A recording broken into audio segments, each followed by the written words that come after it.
I would like to call to order this meeting of the Forest Grove City Council. We are a little bit late. The meeting start time is at 7:50. Will our city recorder please call roll? Councillor Gustafson? Here. Councillor Martinez? Here. Councillor Marshall? Here. Councillor Rippey? Here. Councillor Ewing? Here. Councillor Valenzuela? Here. Mayor Wenzel? Here. Forest Grove City Council meetings are located on the land of the Tualatin Kalapuas, who call themselves the Atfalati. They are now part of the Confederate Tribes of Grand Ronde. Will the council and the audience please join me in the Pledge of Allegiance? I pledge allegiance to the flag of the United States of America and to the republic for which it stands, one nation, under God, indivisible, with liberty and justice for all. Thank you.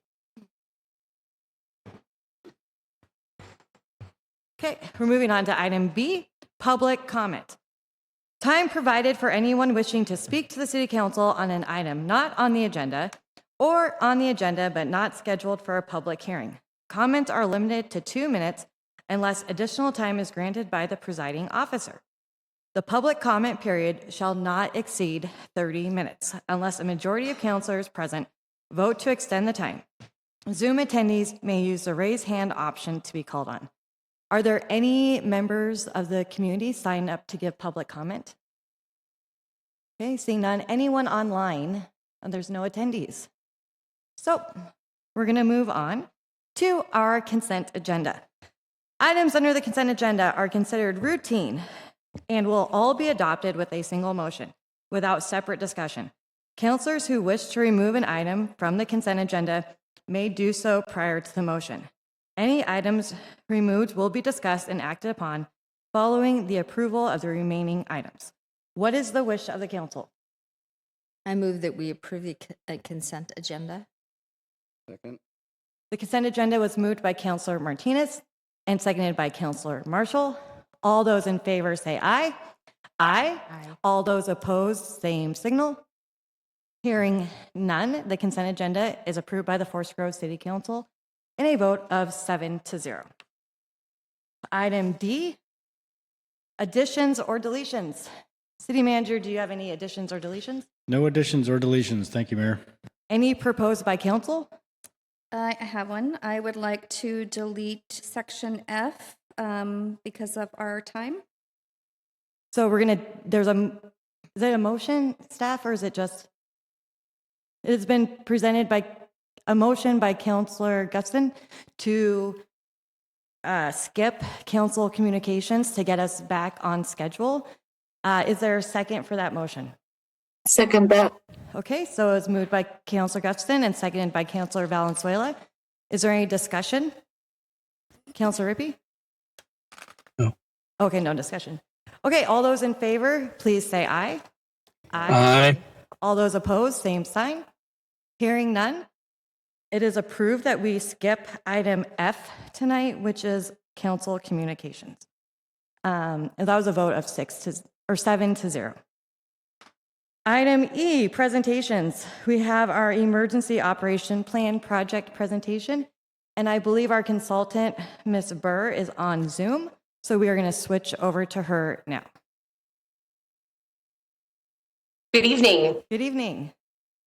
Thank you so much for inviting me to discuss the Emergency Operations Plan project. I have been in discussion with Chief Gearing, and we have decided that we're going to separate out the Emergency Operations Plan for the City of Cornelius and the City of Forest Grove. They're currently combined, so there'll be a completely separate Emergency Operations Plan for Forest Grove.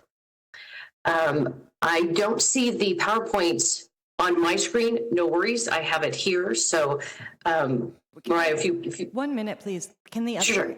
counselors see the screen, We could see them. the presentation? Counselor Rippey? Okay. Can you Excellent. See it? No. Okay. I can't see it, but I can see it on my screen. Right. So, Mariah, if you could move it to the second slide, which is just my credentials.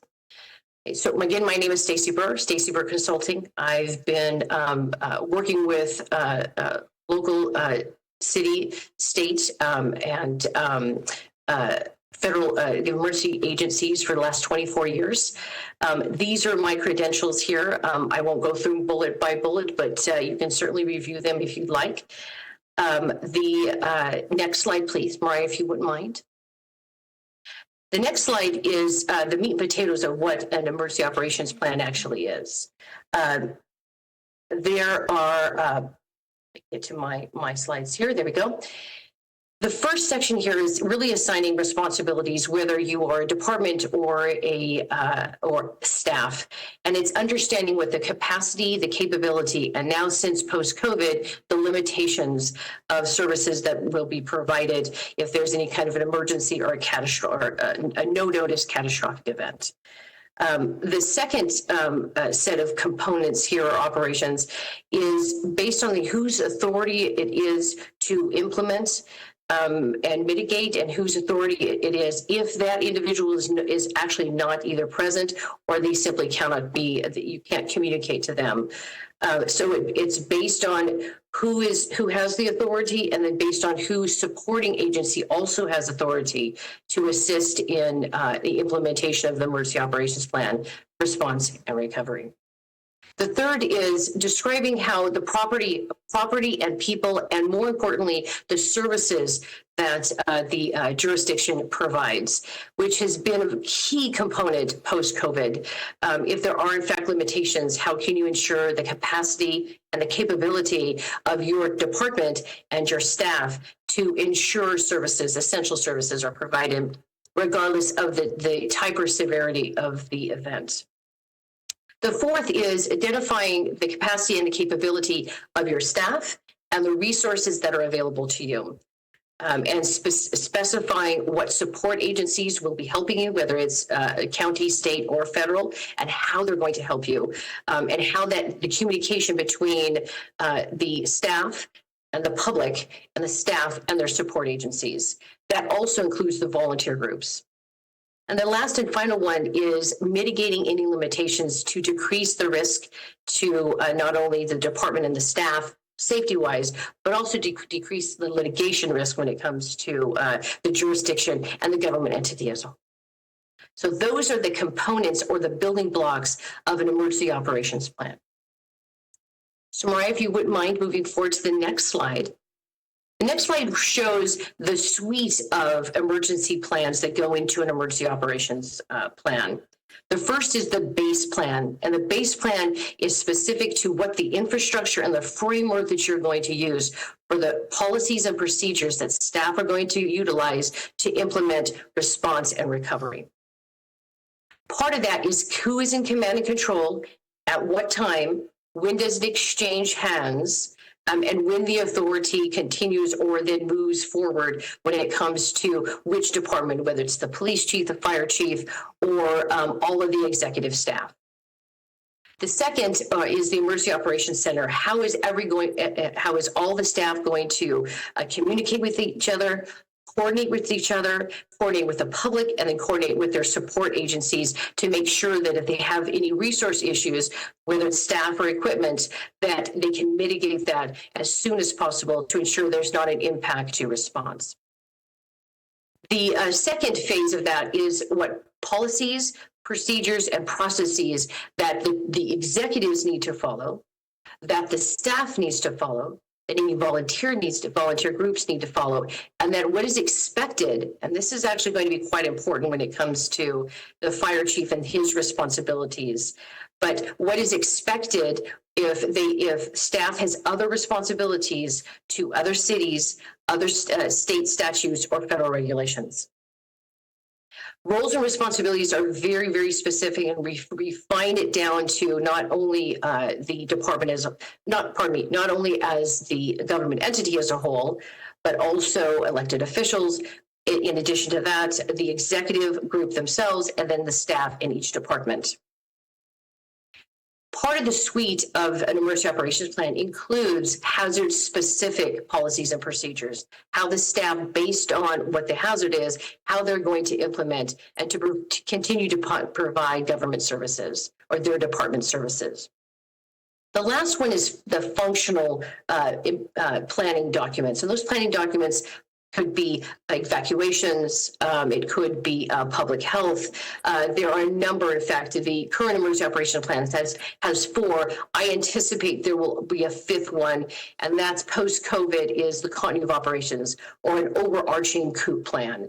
That is identifying each essential function and essential service that cannot be interrupted for each department, and then the government entity as a whole, and what services cannot be impacted or can be impacted, so those employees or those staff can then assist with response and recovery. Any questions so far? Yeah, I actually have one question. So Yes. when you're looking at the policy, procedures, and process, are we going to overlay our EOP with our regional partners, like the county and the state? Like, so it's just really streamlined and we're all working together and on the same page? Yes and no. Not necessarily overlay, but align. So the same concept there, that it doesn't necessarily, for example, if the Washington County has 4 different types of response, that doesn't necessarily mean that Forest Grove has to have 4. It just simply means that it is expected that there's going to be a different type of response and resources provided, because Washington County might be at level 2, and Forest Grove is already at level 3. And the reason why Forest Grove is at level 3 is that they only have a certain amount of staff, and the county has more. So that would be the only, but again, it's still, the concepts are aligned in that the impact or the event is escalating, as is your intensity or how many employees or staff you are now implementing and focusing on that particular event. So it is not only is it aligned to the county, but is aligned to the state. Great, thank you. Any Absolutely. other questions at this point? I'm not seeing any, Stacy, so you can go ahead. Thank you. All right, very good. So Maria, yeah, thank you. There are 4 tasks to make sure that I am effective and efficient in each of the deliverables. The first is what we're doing now, which is project organization, and just kickoff meetings, briefing the staff, briefing the city council, of course. The project organization conversations I've already had with Chief Gearing, so we're moving forward with that. The second is my responsibility in reviewing all the documents. These documents are not just the current emergency operations plan, that includes the county and the state, which I have actually already done, but specifically to Forest Grove is your hazard mitigation plan. So what are all the lists of hazards? There's a couple of hazards that aren't in your current plan, only because the plan is an older plan, so adding those to make sure that those are added, as well as department plans. So if a department has an emergency operations plan, that is what we call it department EOP, bringing that in and aligning that into the emergency operations plan, and asking those department heads or those executives the question of, is this still a policy, and is this still a process that you use? And if the procedures are wrong or different, then I would need to update that. So for the task number 2 is reviewing all the emergency management, emergency operation documents for the city of Forest Grove. The third is really the meat and potatoes of the project, and that is me facilitating anywhere from 10 to 15 planning meetings with executives, with just the police chief, the fire chief, the county sheriff, as well as Public Works. That conversation as to the understanding and communication between all of those individuals in those departments and agencies, to make sure everyone is in fact on the same page and they understand that there are in fact limitations. So if Public Works Director says, hey, listen, I understand that this is what you want me to do, but you need to realize that these are the limitations that I have. My responsibility is to facilitate a mitigation plan for that, or a mitigation procedure to ensure that that is overcome and they are not overwhelmed. Volunteer groups, as well as a series of executive level planning discussions to make sure that all of the executives understand what the policies are. They all understand what the procedures are. They understand what each of the departments are doing, so that when something does in fact happen and they do have to implement, they are well aware of what the public works staff is doing. They are also well aware of what other staff is doing, as well as what the city manager administration is doing and the city manager's expectation when it comes to the implementation of a response. The fourth and final one is the development of the plan itself, but then there are two important aspects of this. The first is very last planning session that we do. I then move through a series of hazards and take all of the primary policies and the procedures and move through the hazards that have impacted in the last 10 to 15 years. And then another hazard, if let's say you've never had a cyber attack, move through a cyber attack, so that each of the executives can say, okay, this is the procedure we have for cyber attack. I can see where this is going to be a problem for my my department. I then deconflict, I refine that procedure at that time, and then we move forward with a procedure that everybody understands, and it has been better refined so that it covers the hazard, so there's no issues when it comes to go time. The second part of that is actually training the staff, training the staff on the emergency operations plan. So every staff member understands that what the emergency operations plan procedures and policies are, but specifically what procedures their department is responsible for. I do this with the executive in the same meeting. So if staff has any questions at all or any concerns, they can then ask the executive, and there can be clarification and complete communication as to the expectation of the executive and the expectation of the city as a whole when it comes to disaster or even an emergency response or recovery. The next slide is actually the very last slide, because this is a timeline of the expectation. So EOP planning sessions, June, July, then executive plan exercise should be in August. The draft would be done in August as well. Once the staff training is done, I find that most of the time staff bring up comments or issues that the executive, just because they have a lot on their plate, didn't realize. And so again, more refining after the staff training, and then the final EOP September of 2024. The last slide is just a question slide, if anybody has any questions for me. Thank you. Any questions? Council President Rippey. Thank you very much for the presentation. The couple questions I had, first of all, with regard to the hazard-specific plans, I hope you take out the chapter that has to do with the zombie attack. I knew it was. You're correct. The other specific those, I don't think we have anything in our current plan that deals with a rail derailment or a rail accident. And we do have an active rail on the southern part of town. And in particular, that rail services a company that deals with extremely pure hydrogen peroxide.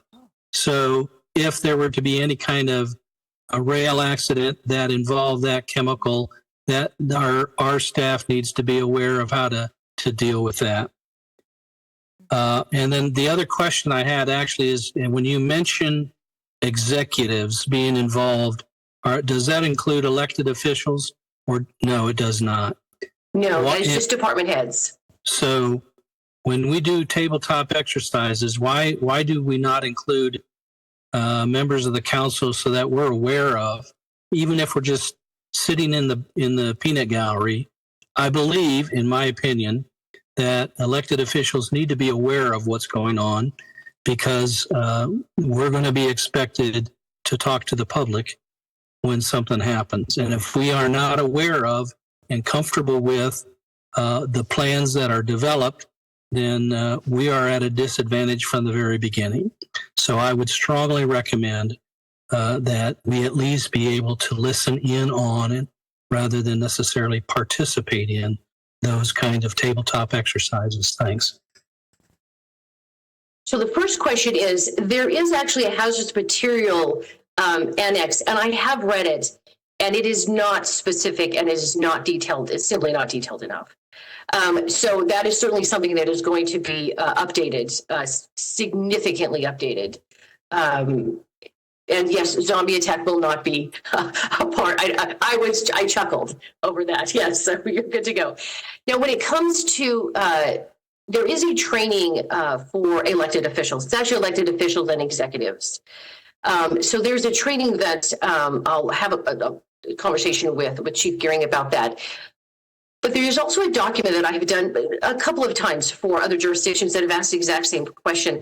And all it really is it's about 5 to 6 pages, but it is a guidelines of the policies that elected officials that may have to implement or will have to implement.